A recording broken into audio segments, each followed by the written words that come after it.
Hello, good morning.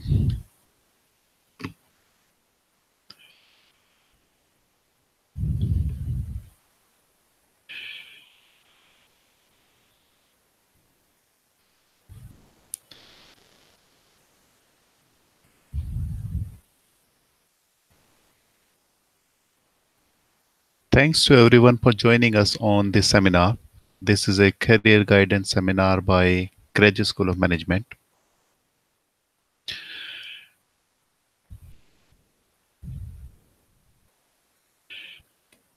As you all know that most of the people are out of wants to come down to the UK and they want to join the UK universities. So there is certain guidelines to join the UK universities, which we'll be discussing just now to find it out what are the guidelines and how they can discuss with this one.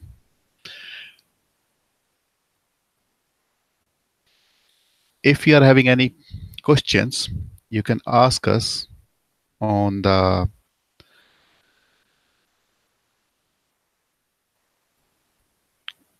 question answer one, like chat.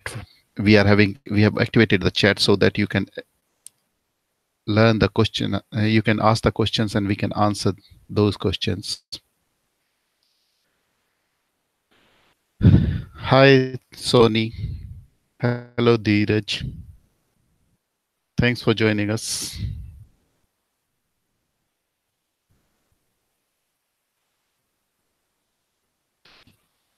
Now, the first thing which most of the people ask is that what should we be doing?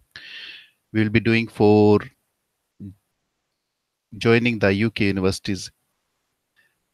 Now, first thing they ask you is that what is your qualification?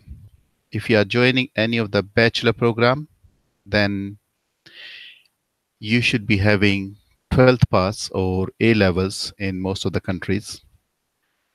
And you will be having a good standard of English language, which is at the moment, we are having 3 different standards for joining the UK universities.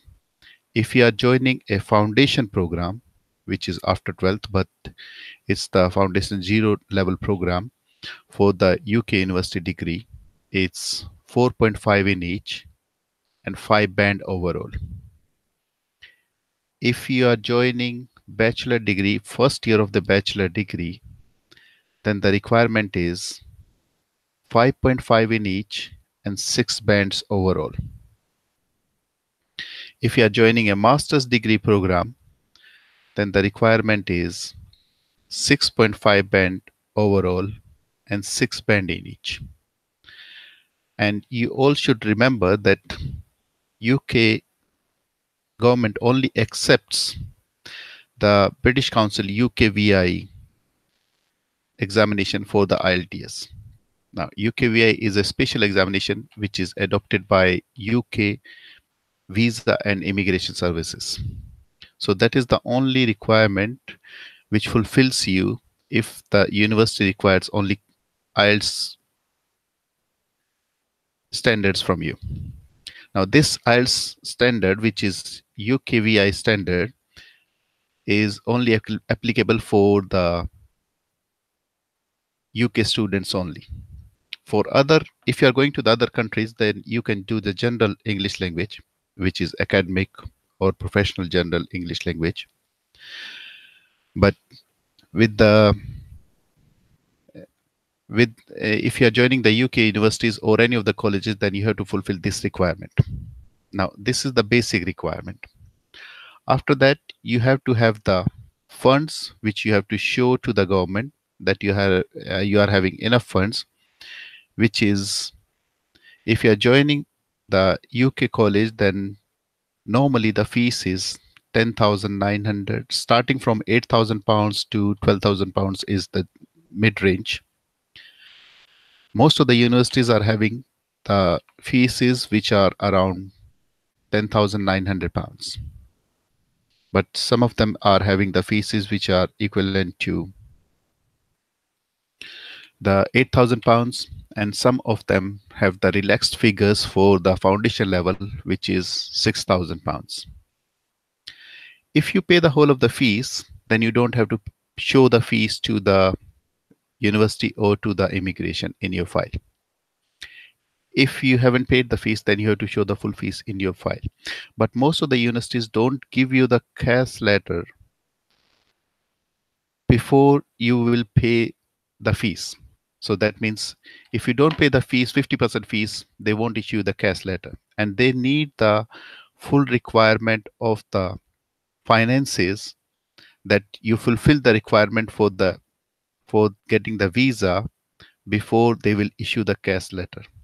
Now, cash letter is like an invitation letter to the student to join the courses, and it is like it's a certificate of acceptance for the students.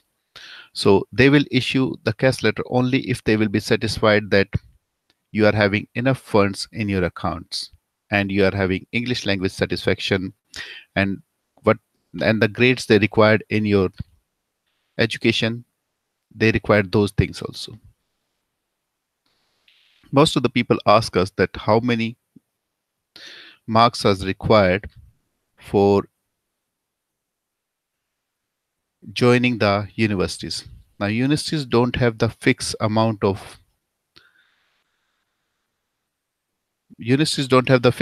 of marks for any student. Normally, 60% or 65% is the good marks to joining the UK universities. How the UK universities are deciding that whether you're joining the foundation program or you're joining the full university program, it depends on your education marks. It depends on your English standards. If you don't achieve the English standard, which will take you to the first year of the degree, then they normally ask you to join the foundation program for 1 year, and then next year you'll be transferred to the first year of the degree level once you have passed these foundation levels. So this is the basic requirement for English language. After that, the university will be looking into your application, and they will be looking at your educational background. So people ask that, okay, what kind of educational background they are looking for. Universities are looking for different kind of education background. If you are joining a computer-based course, they required a good standard of mathematics and English in your 12th standard. If you are joining any of the science streams, then they required a good standard of science background from the 12th or the A levels. If you are joining the general business management, then any of the streams will be okay for you. Now, another thing which they'll be requiring is when you're fulfilling your application, most of the student thinks that they can give the passport to the agent and he will do everything. But what you can see on the screen is the most important things in the application. One is statement of purpose, which is very important. Any extracurricular activities you have done it in your life, and then we'll be taking the question answer session. So what is statement of purpose? When you're filling up the application, you know about your capabilities, about your abilities more than anybody else. So first thing is that you should be filling up your application by yourself. Don't take the help of any other person to fill up the application, because universities will be taking the interviews of most of the people once they will be joining them. When they will be taking the interviews, then the universities will be asking you some of the things. They will be asking you from your application that what qualifications you have done it, how many marks you have got it, and then they will be asking the questions regarding the statement of purpose. Now, what is statement of purpose? Statement of purpose is a statement written by the student that why he wants to join this course and what he wants to do in the future, and what is the benefit of doing this course for his future career. That is statement of purpose. Now, most of the people thinks that statement of purpose is just 300 words which you can write it down and submit it to the universities. But most of the universities in UK nowadays are having limited seats for the external students, internal students, everybody. So if your statement of purpose is not good, they won't be accepting you. Then they will be looking at extracurriculum activities. Have you done any extracurricular activities or not? And most of the time, people do have extracurriculum activities and they don't attach it to the file. Now, what universities needs in the SOP, which is statement of purpose, is what you want to study at graduate school. Okay, means what you want to study at your in your graduation. Why you want to study only this degree? What is the purpose of studying this degree? Why do you want to study at this particular college? So you have to explain that why you want to come down to UK, why you cannot do this thing in any other country like in India or Ghana or Nigeria or any other place, or why can't you go down to US or Australia or New Zealand? What is the reason that you want to join only in UK? So that is another thing the university wants to know. So you should have a thorough knowledge about the university and your course. Before joining any of the universities, if you are joining any of the universities, just go down to the university, search for the university, learn from it, because when you are learning for the English language, you must be having a good reading skills also. So you should be learning from the university website that what they are, when they are built up, how old they are, so that that will be supporting you in your SOP. Then they will be asking, and then the question arises that what do you like in the institution? Why you are joining this institution only? Because there are more than 100 universities in the UK only, and there are other universities in other countries. So why you want to join this institute only? Next question will be, why did you choose to study in this particular country? Okay, so you like UK or you have anybody in there. So why you are choosing this country to study? If you are already experienced, what additional skills are you planning to gain from the degree? Experience is a very good thing. So what experience you have received it, and how many time, how, if you have done any job anywhere, it is to your beneficial. And then what do you like about it? How much and what kind of experience you have in your field? Is your experience related to your choice of degree? Means if you have done a marketing job, then it's better to take the BSc in marketing, or it's better to take uh, it's better to take BSc in business management, because that is related to your field.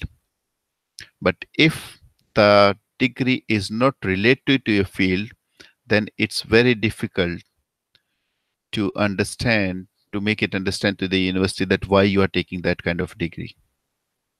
So it's better to choose the field which is related to you for the future work or for the current work for the upgradations. Now, another thing which comes down is in the SOP will be, would you choose to end up with a job or take up research? In the future, what you want to do? Is you is you're thinking about taking up the research in the future, or you are just want to do some kind of jobs? What are your expectations from both the graduation program and the university? So what you expect at the end of the day, once you have started this thing, so what you expect that what the people should be getting you up to the level. For example, if I will be doing business management, I'll be promoted to the business manager, or I'll be getting a good job into that field. So, what are your expectations? Would you like to study or do research under any particular professor? If you know any particular professor, if you are doing a research, that is for that one. If yes, why only them? How can you contribute to our university and our program? So what is the best factor in yourself which contribute to the university for getting them the good positions? What specific skills do you bring to the table? That means, do you have any other specific fields into this one which you brings to the table? That means, can you do certain other works like charitable works or any other things which you are bringing to the university? And apart from work and education, what are your hobbies and interests? This is very interesting. If you have heard about in for this thing in your own countries, you must have seen that many of the universities and colleges do give the admission to the sports people. So if you have something background in sports, it will support you, your application to get the higher remarks. What are you like as a person? You have to tell about yourself, about your work. So SOP is basically telling the university that why you are joining the university and what are the benefits to your life in the future. So that is the most important part of the SOP. Now, how to write SOP?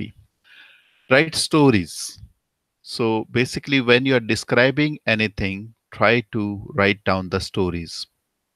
Try to write down the quantify your stories and be specific. Okay. So don't write down like 5 pages to prove one point.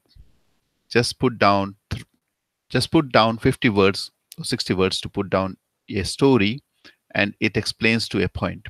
Customize your essay, use a formal but controversial tone. Decide how you want to portray yourself and learn how to portray it indirectly. So you have to, when you are learning English language in your country, you have to learn these skills. You can tell to a teacher that this is what I want to learn. Don't create stories, be yourself. Don't use other people's stories. Don't use those things in your SOP. Use your own stories. Use your own live experiences which you are having from your uh, from your life, that what you are doing it, how you want to do it. So basically, if you want to say that, okay, I want to become a business manager, okay, and I have done some work. So you have to write down a little bit short story or a short essay regarding your work, what you've done it, and what you want to become in the future. Address your problem.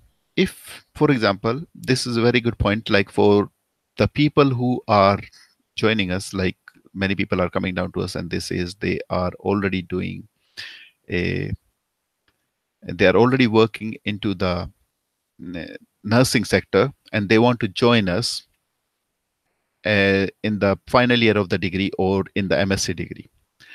Now they have to tell us that they have to tell in their SOP to the university that what they required from the university. Okay. For example, if you haven't completed your degree and you have completed a diploma in nursing, you have to specify that you want to complete this one because this thing will help you out in the future of your career. So if they have done, like in India, we have general nursing and midwifery. In other countries, we have diploma in nursing and midwifery. So you have done diploma in India, which is GNM. And if you want to complete your degree, then in India, it takes 2 years to complete your degree. But in UK, it takes only 1 year to complete your degree. So that is the benefit of joining that degree program. Now, another thing is that why you want to join the master's program. So in most of the countries, the master's program is for 2 years. But in UK, the master program is for 1 year. So you have to specify that this is the reason, that's why I want to join it. Second reason most of the people gives is that while you are completing your degree programs from the UK, at the same time you are eligible to work as a part-time. So part-time work is not only giving you the pocket money, but it also helps you in gaining the experience of the UK culture. It will be helping you in gaining the experience of how the people are working in the UK, or how the companies are working in the UK, or how the departments are working in the UK. So that is another experience you will be getting it. And that will be helpful to tell them that you want to do a specific work into a specific department, but you want to have an experience before you'll be joining the department. Do your homework. So basically, you have to study a lot before joining the universities. You have to write down a good SOPs and essays to joining the universities. Proofread, edit, and read edit. Ask friends and families to grade your essays. Okay, so when you have written down the essay, then you can ask other people to read, and they can give you the comments that how you have done it and what you have done it. Take advice from professors. Like if you are learning from somebody, for example, if you are learning English language from somebody, or you are having a teachers in your school or program or your colleges, you can ask your professors to give you a feedback when you are writing the SOP, which is very important. Checklist for a powerful statement of purpose. So checklist, you have to make your own checklist, that what is the checklist and how we can make the powerful statement of purpose.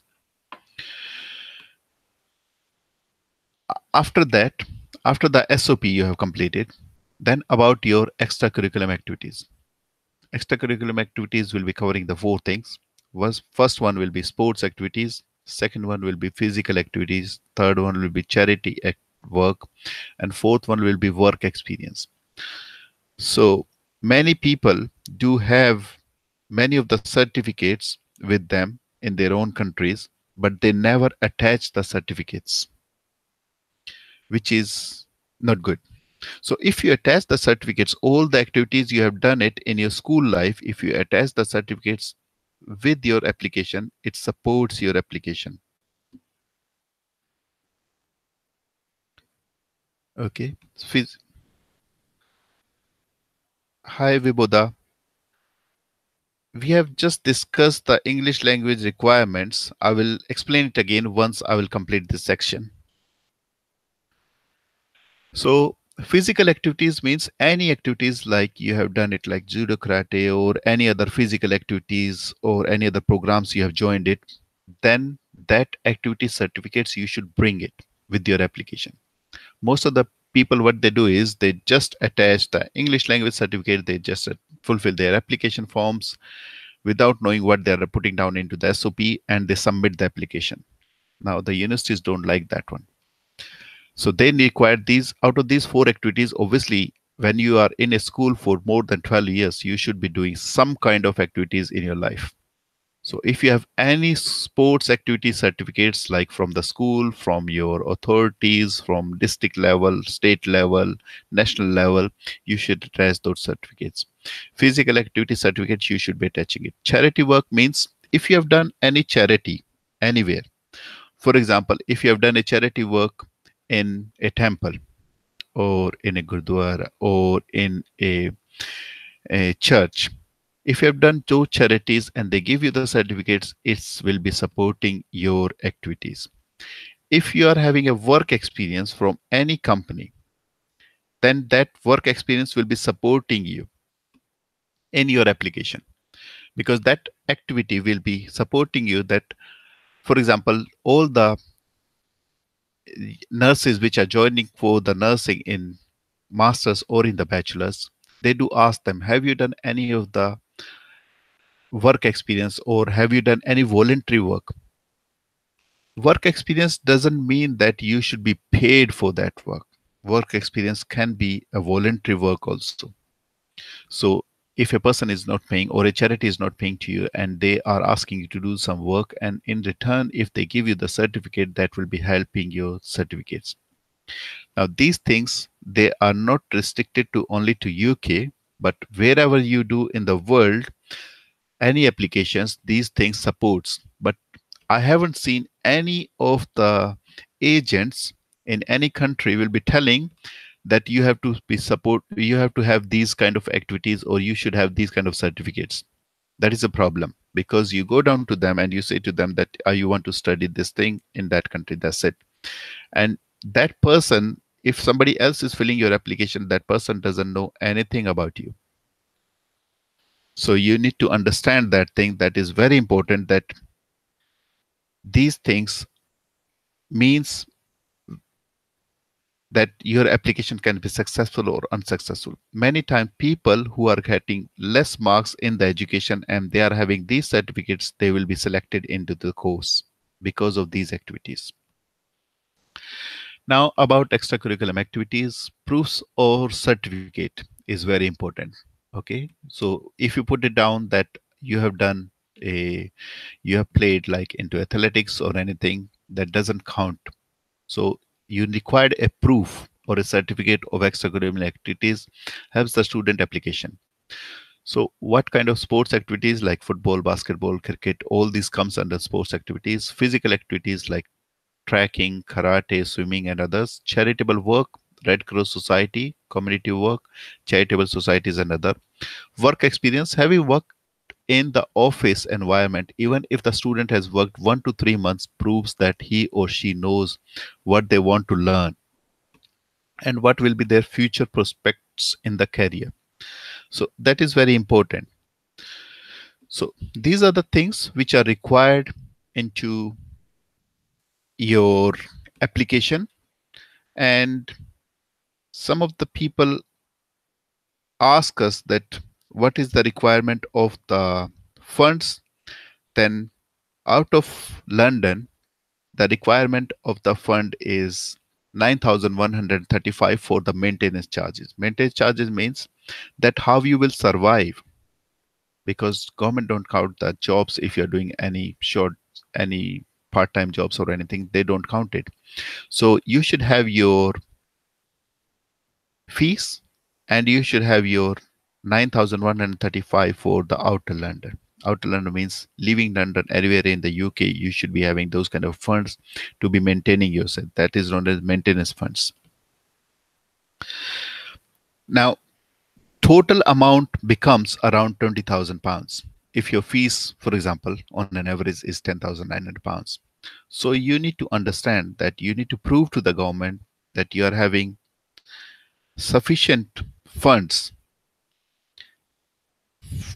to maintain yourself when you are in UK. That means you won't be asking the government to be giving you any support because they don't like to give the support.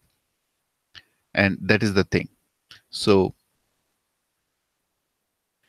now for the people who will be studying inside the UK, inside the London, the living cost will be £1,265 per month, and it will be calculated on a 9 month basis. For the 12 months is £11,385.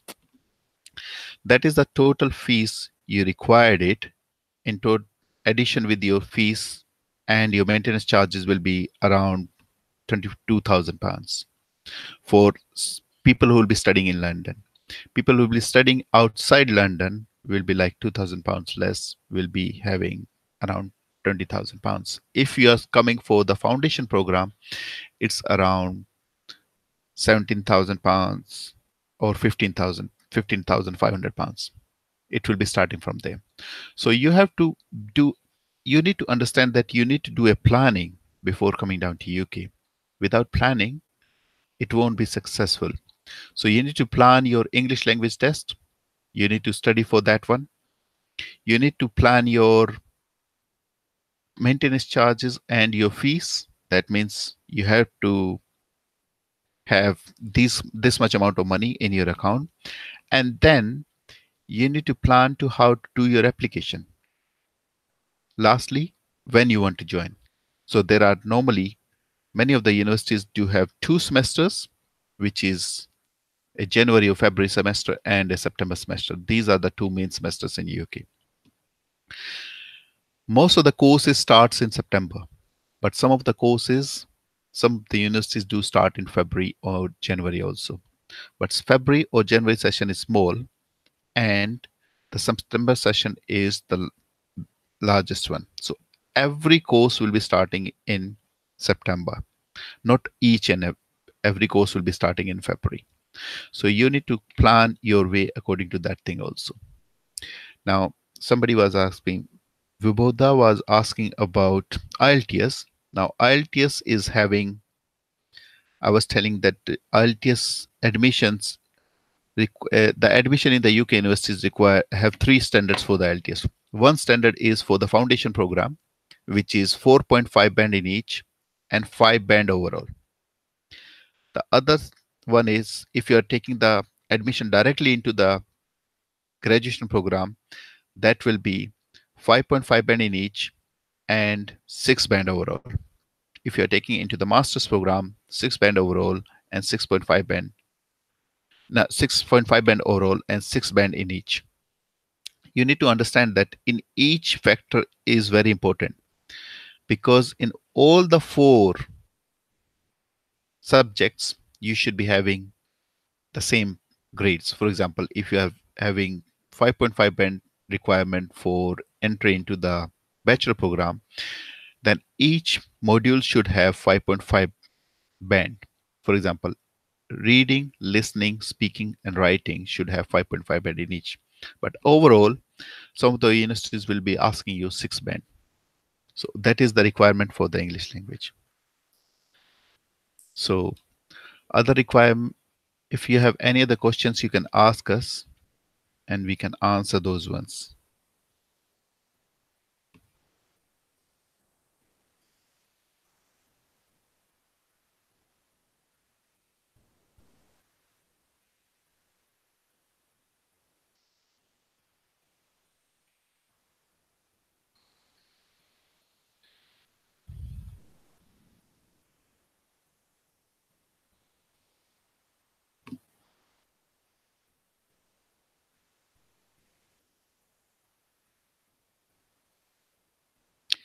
And please, if anybody haven't subscribed our channel, you if you cancel the chat,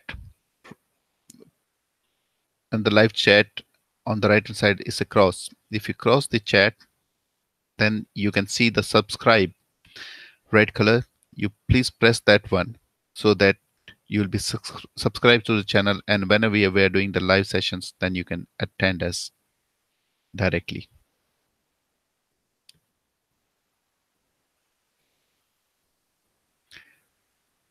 Next live session will be doing it shortly, and that will be for the nurses programs. So we'll be running a nursing program live session, which will be supporting you and telling you that what kind of requirements are there into the nursing programs.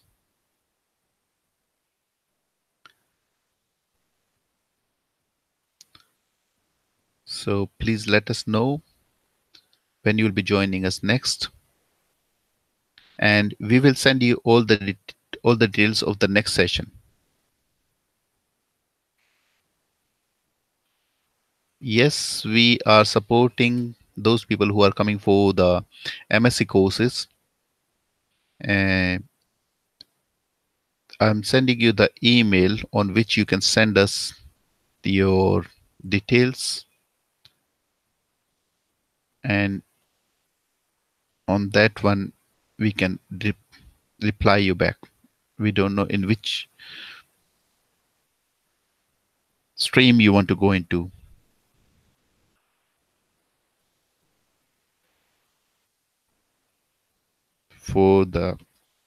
So please reply on this one, admission@gsm.org.uk. So you can send your documentation, you can ask us the questions, and we can reply you back.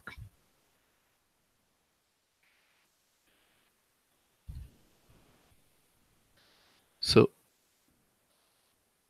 okay, for today's session, I'm finishing it here because nobody's having the questions. So our next session will be shortly coming soon. We'll be announcing and sending you all the text message and everything. But if you'll be having subscribed with us, then it's easier to know that when will be the next live session. And we'll be doing the live session soon. Thank you very much to everybody. And have a nice day.